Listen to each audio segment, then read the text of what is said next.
Rose, would you give me your name, your date of birth, and where you were born, and your family?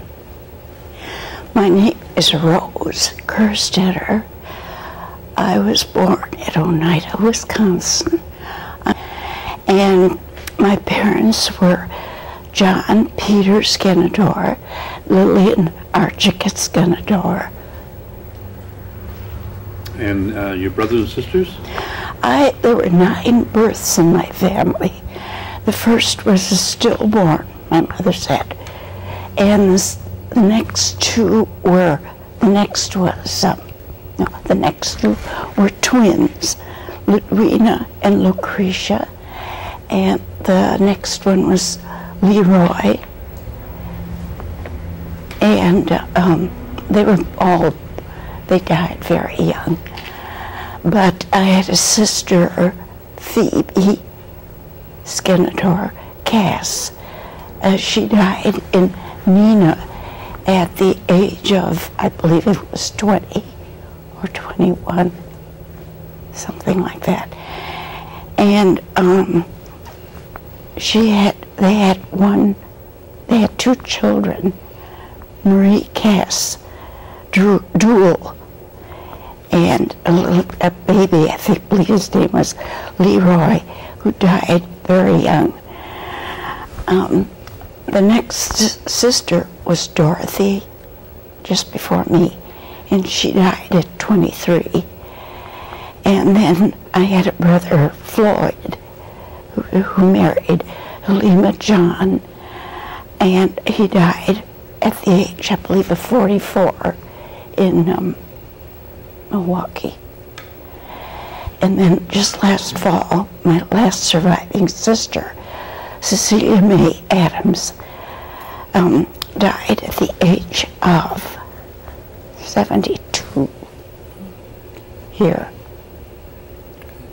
Do you remember the names of your grandparents?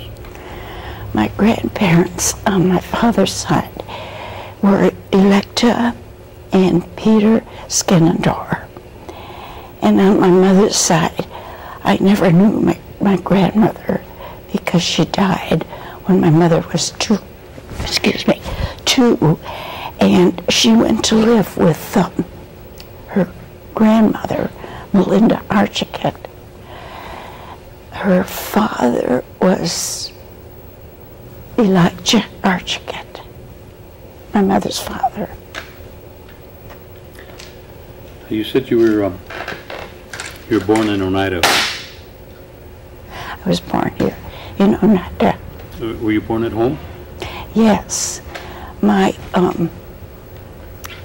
lady who took care of my birth, what do you call it? The midwife? The midwife was Sarah Summers. And my first visitor was Dr. Hill. Dr. Hill? Mm-hmm. She was a good friend of my mother's. She was in Pennsylvania working as a doctor, a young doctor, when my mother was at Carlisle Institute, and then became good friends. Now, where was your home at the time when you were born? My home was near the Turtle School if you start from the corner of, is that Seminary Road? If you start at the corner of Seminary Road and go down Old Seymour Road, it was always the third house from the corner. Gary Adams just moved out of there. When you were growing up there, who was in the neighborhood? Who was living around your house that you remember?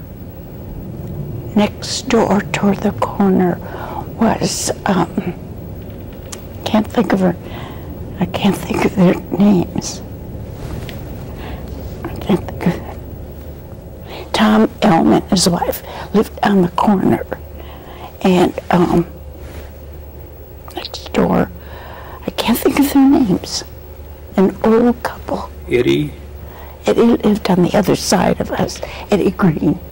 And on this side was the man who sang Sang. I'm trying to think. They had a lot of cats too, didn't they? Yes.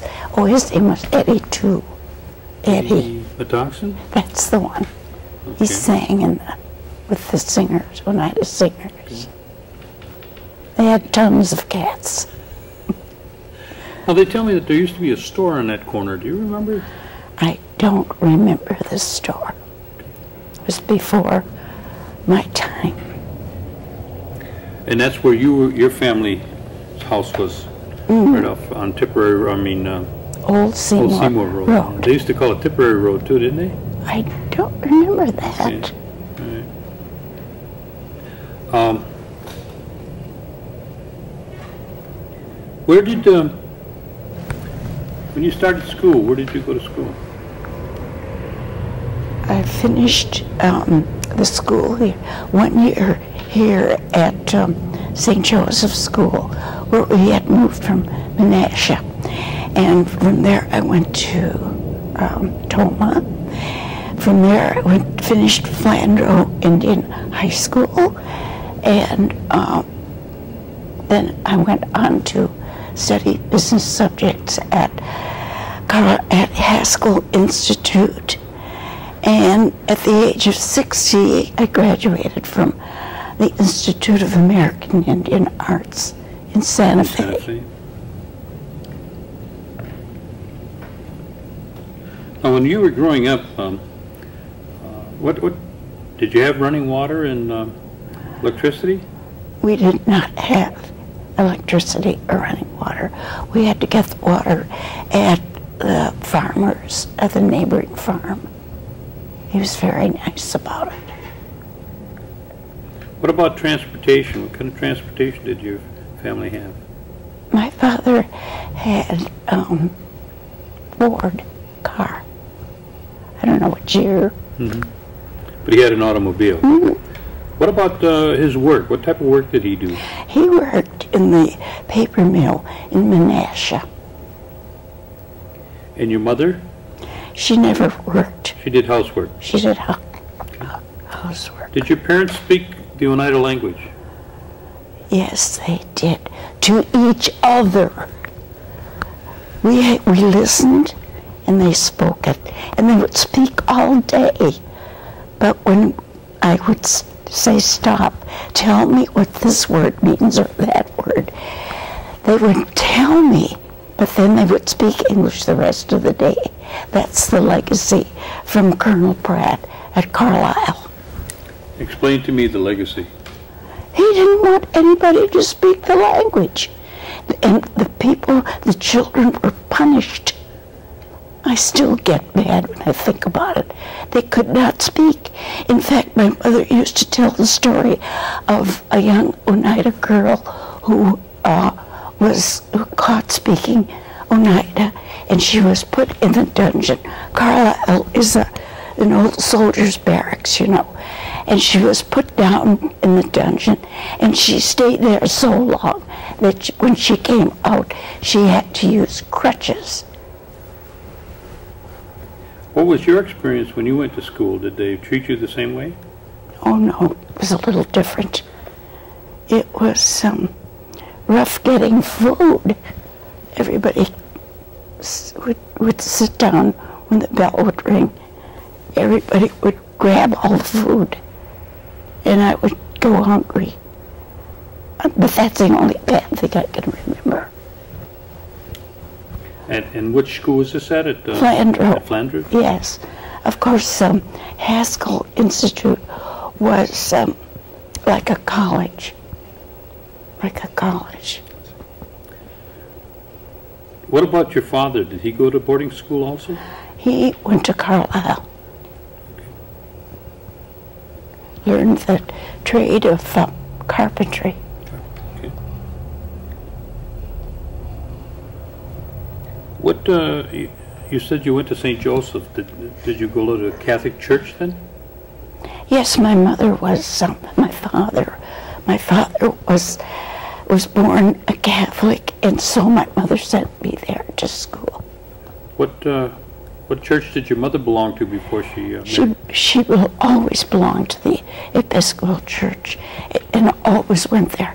And in fact, when the children all grew up, 3 of us, we followed her to her church. That's where I go to church. Most people, most Oneidas, either belong to the Methodist Church or the Episcopal Church. And I was just curious, do you know why your father would have belonged to the Catholic Church? They were Catholic, a Catholic family for several generations, because my grandfather, his father, gave 5 acres of land to the Catholic Church, St. Mary's Catholic Church, to build the church on. The Catholic Church in Oneida? Yes, St. Mary's, way down. That's by Vance Valley? Yes. Oh, okay. Is that where his homestead was? Down by Vance Valley? I don't know where he was, but they were from that side. The other end. The other end, right. Okay. Okay. When you were growing up, did your parents, did they share any, special stories with you, or recipes or crafts that you can remember, like, cooking or basket making or weaving or... There was no pottery making, that's for sure. But I can't remember anything like that. As you were growing up? No, I can't remember anything. What about, were your family involved in any of was there any societies or groups that your parents would have belonged to, like the singers? And you mentioned Eddie was a singer. Mm. Was your father involved with that? No, but they used to like to listen to them. They might as well have been one of them, because they were there wherever they sang. What about making the corn soup and the cornbread? Did your parents, was that is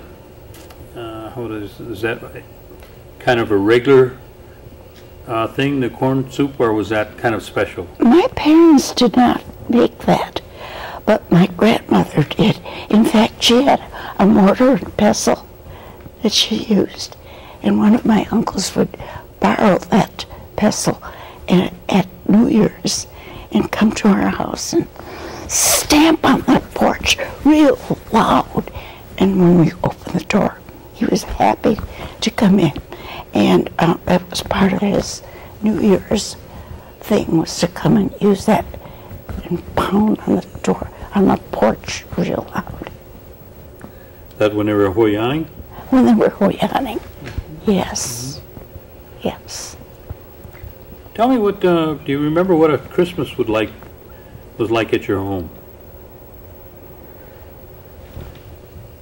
I only spent one Christmas as a child at home, and that was when I was going to the St. Joseph's School. But we had decorations on our tree with candles that we didn't light, little tiny candles. And we had a lot of old decorations. And my mother tried to make extra for us to fill our stocking. And I still have a little paper mache Santa Claus.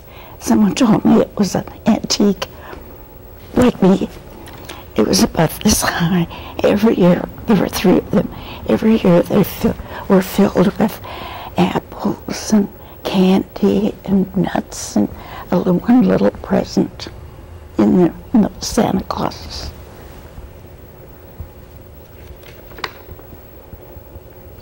What was your chores when you were growing up at home? I know you went away to school a lot, but did you remember any chores that you did? I was a very skinny kid. You wouldn't know it now, and I didn't have to do anything. So what I picked up, I didn't have to do any chores, but what I picked out to do was to make pies for my mother. I'm still making pies. Oh, you're a pie maker. Mm-hmm. Okay, okay. You talked about, I think you mentioned Dr. Hill. Mm-hmm. When somebody got sick, is that how it was taken care of, or did your family have, local medicines that they used? We didn't have any medicines, but Dr. Hill took care of us. Everything.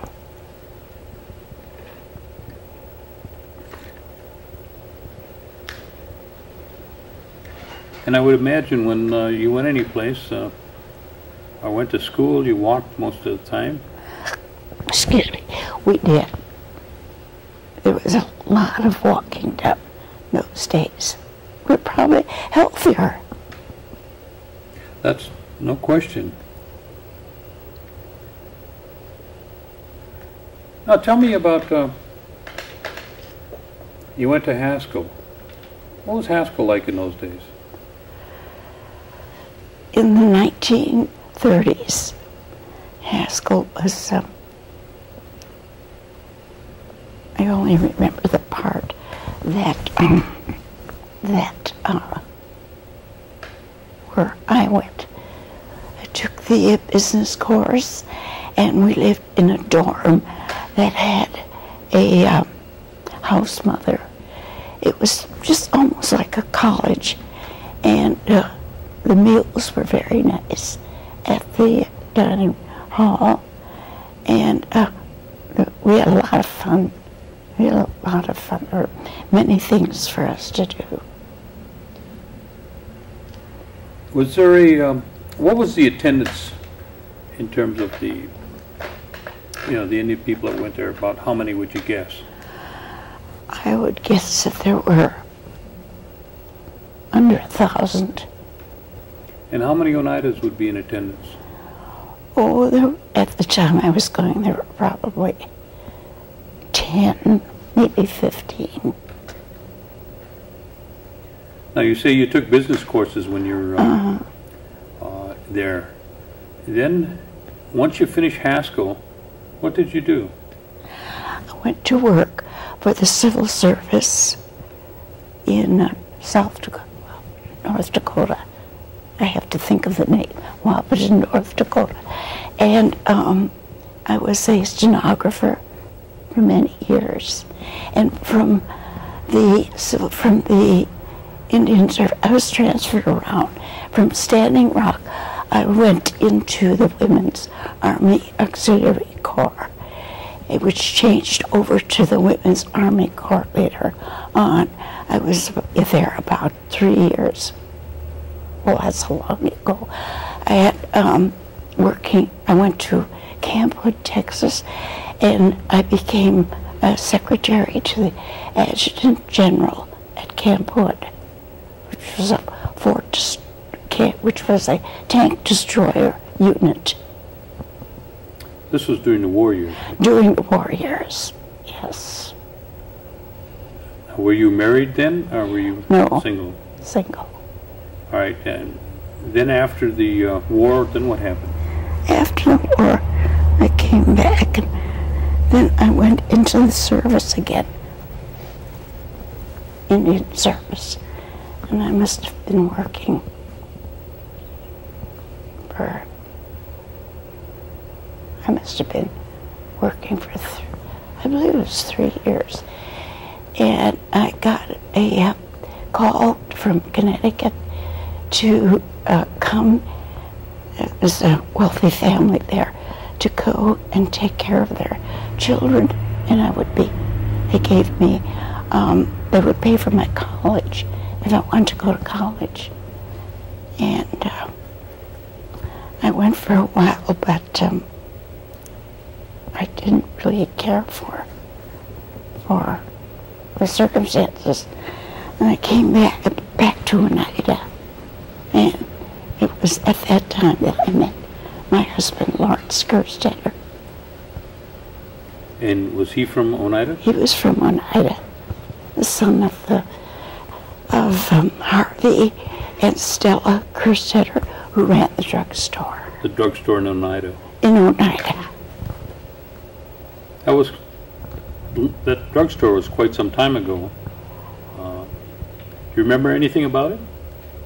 No, I went in there a couple of times, but I don't remember the people. Do you remember any of the other facilities that were in Oneida at the time, stores or the cheese factory or anything like that? The cheese factory was in operation at the time I was in school here. And across the street from the stores where the post office was Isaac and Josephine Webster ran the post office in their home across the street. Well, St. Joseph's, was that there at the time? Mm-hmm. It was. And they had, the nuns were there too, right? Yes. All right, then you got married. And then what happened? Did you reside in Oneida or did you relocate? We went to Connecticut where my husband's family came from. And he had relatives there. We went to Connecticut and he taught school.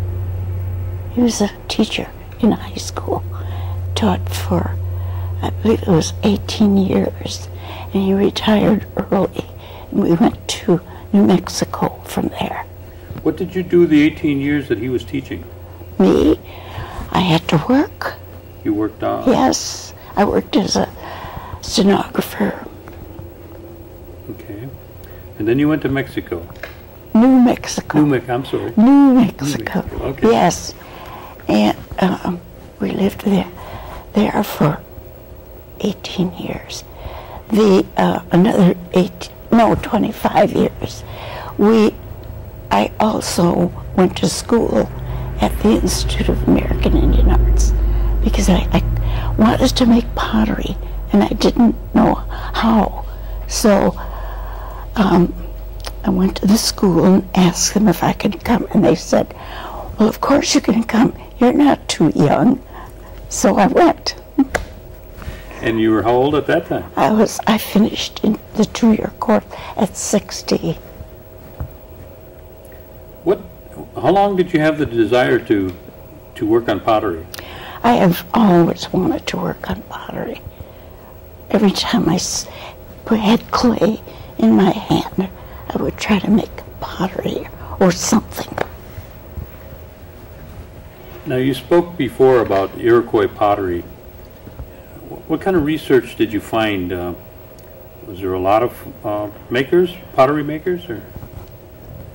Oh, you mean the book or making pottery? Making pottery. In making pottery, my husband, who studied anthropology at the University of Wisconsin, took me to museums, any place they had books on the Iroquois Indians, and there is a lot of information on Iroquois pottery.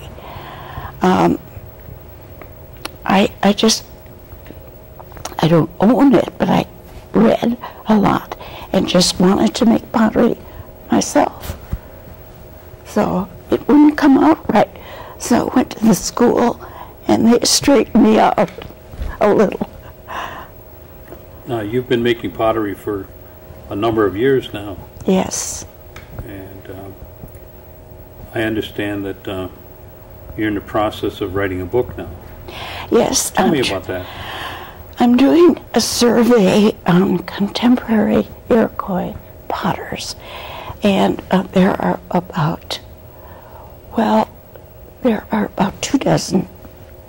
not counting, well, I did count 2 people who died, who started everything in Canada. They're gone. And then there are some people in Canada, in New York State, and a few here. I really came back to Oneida to get people going on pottery making. There should be one in every home to remind us, you know, it's part of the culture. That's part of our heritage, to look at a pot. It'd be better if we could all make them, but if there's a pot in every home, I would love it.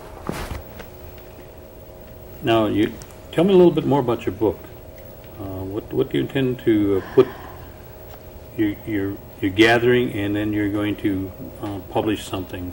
What is that all about? The book is going to, I did some questionnaires and sent them out to every potter I could think of that was Iroquois, everybody.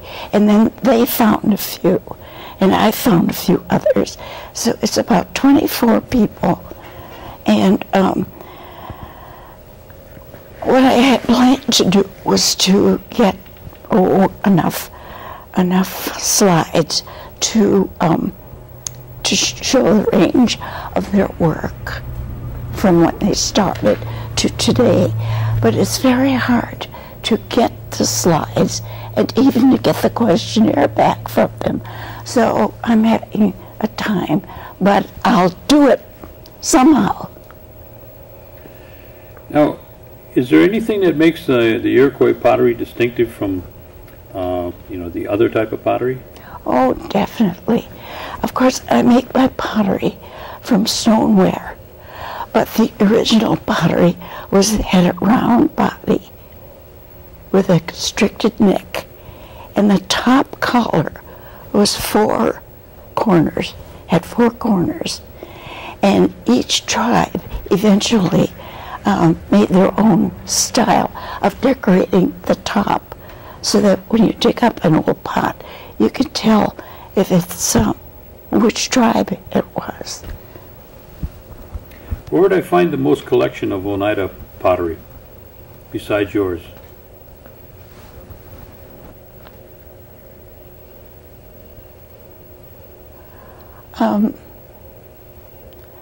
I don't know how to answer that. Maisie, Shenandoah, I believe, maybe I should say the collectors who pick up pottery would have several. Maisie Shenandoah of Oneida, New York, has a collection of my pottery. I forget how many, but I don't know where you would go to see Oneida pottery. Do you put on any displays or anything, or demonstrations anymore? Oh yes, over the years I've had many exhibits, some at the University of Wisconsin at Stevens Point, and some at University of Wisconsin at La Crosse, and all over New Mexico at the Wheelwright Museum, at the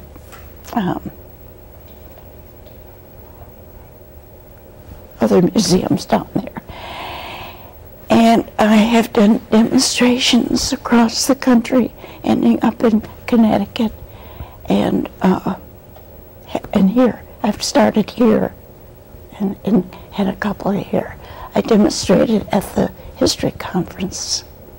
I like to put, I've done quite a bit of research, and I like to put what I found were Oneida designs on my pots. I like to do Oneida things because I'm Oneida.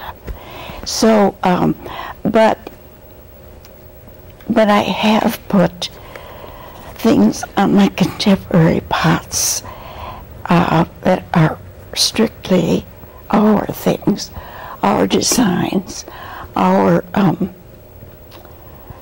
anything that we have ourselves. I can't point to anything. Designs mostly that the Oneidas use. You've seen them around. That's what I use on pottery. And I found that all the other potters, the ones that answered me, have get all of their inspiration from the old Iroquois designs on things around us, like baby cradles and just anything that are specifically our designs, they'll put on their pottery. Steve Smith's wife in Canada put some looms on her on her pots.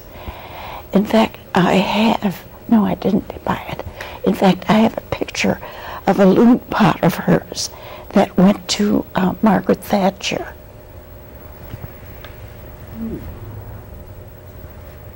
Would I see any kind of design like you have on your jacket there, on your work? Or maybe you could explain that design. This design is from a wampum belt. It depicts the 5 original tribes.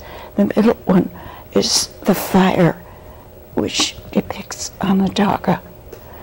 And the pin was given to me on my trip to New York in June when I tried to gather the rest of the slides for my survey, and I still don't have them. But I'll get them. Now you've said that you recently moved back here. I believe it was in August. Yes. Do you? What's your goal now? Are you working on any projects or just? My goals is to get this book done first, and then start pottery classes and make my own pottery again. I'm sure that there'll be people who come forward to do this, because the 2 times I've been here before, we had large classes. And this time I can fire them myself and help them fire them themselves. Are you getting cold since you've been here yet? No, it hasn't. It hasn't. But it will get cold. That's for sure. Well, your blood might be kind of thin now from being down south so long. Well, don't scare me.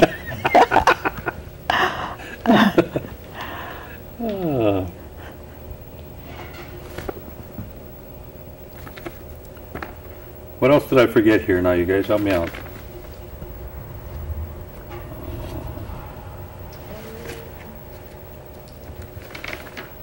So your goal would be to put together a pottery class. Have you approached the tribe in any fashion yet? Or? No, because someone will say, start now, and I'll drop my book. I can't afford to do that. Oh, you're going to need to work on that book right now. That book has to be worked on. Good, good. Is there anything that we could do to help you? I mean, besides give you a lot of money, I suppose, but... Well, no. Actually, I don't have that. There is something. What would that be? Well, I can't sit in front of my word processor very long before my eyes get very, very tired. Mm-hmm. And if someone could work with me, I don't know who that would be. Mm-hmm. If someone could help me. And I also need someone to, I never thought of this before, but I'm thinking it as I go along. Sure. It would help if someone coordinated the correspondence to the artists and check back with them who's not answering, who is answered, and this thing's got to get going. I think maybe I moved here with the idea of possibly getting help. You mentioned that you talked to Dr. Carroll. Has that been any help to you at this point, or was it a little premature? About what? About maybe helping you in some fashion, like with the word processor, making contacts with the other artists, so that there's follow-up and. You mean asking Dr. Cornelius for help? What are you getting at? Well, there's a program that working with elders on the culture, and I'm just wondering if there might be some portion of what you're doing that might fit underneath this program, and there might be some people that might be able to help. Well, I'd like to talk to someone about this. Okay. Well, I'll make some inquiries. Good. And see what I mean. Nothing going after, nothing lost, right? Well, thank you for doing that. Okay. Is there anything that I may have forgotten about you'd like to share with us? I know this is short notice and everything. I have a story that my father told, and when I finished, it's on tape, and when I finished playing it for Guy Metoxen, do you know Guy Metoxen? Oh, sure, I know that. He said to me, that is an old story that came with the Oneidas when they moved to Wisconsin. But it is so complicated, I have to go back once in a while and listen to it. I can't tell you today.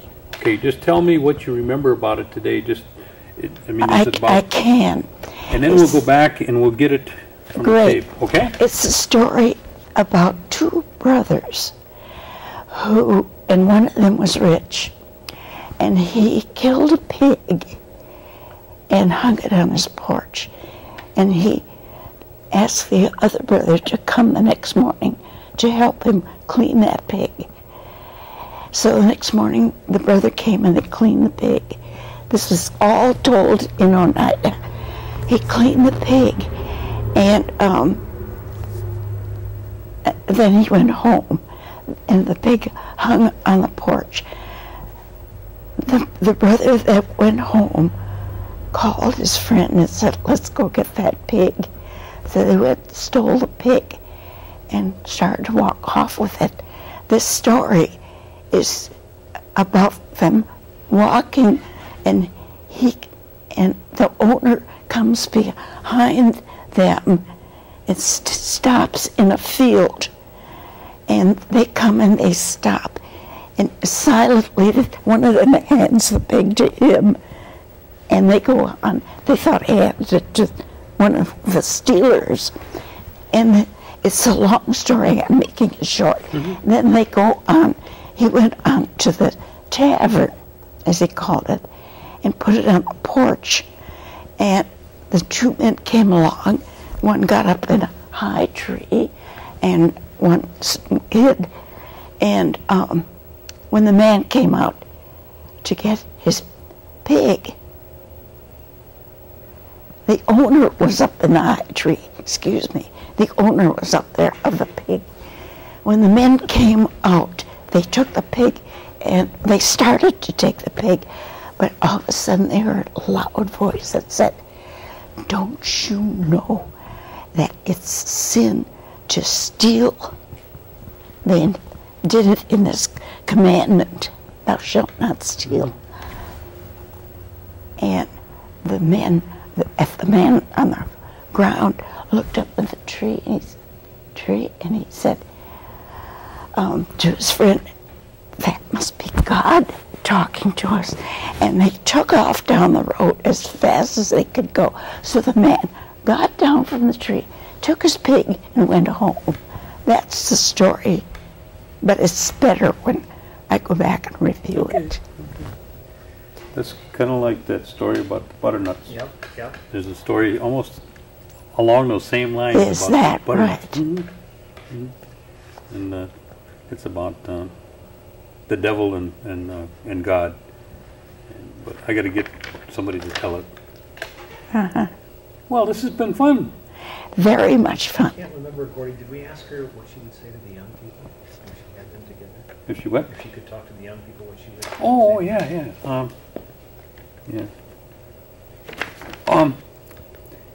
Well, let's back up a little bit.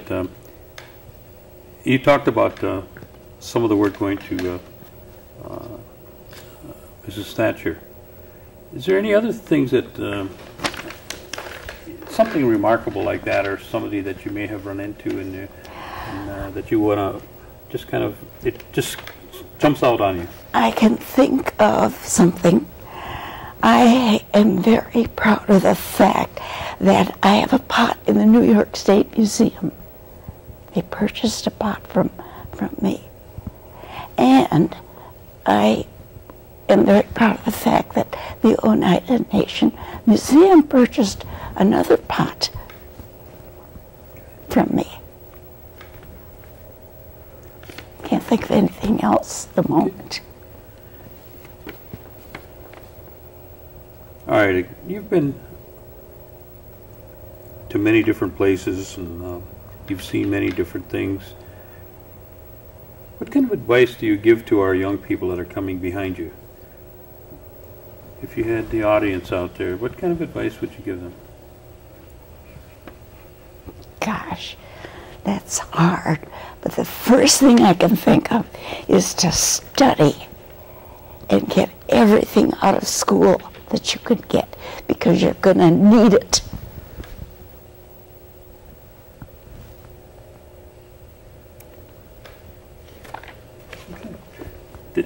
Did you have any children? Yes, I have two. Did I ask you? I don't think I asked you that.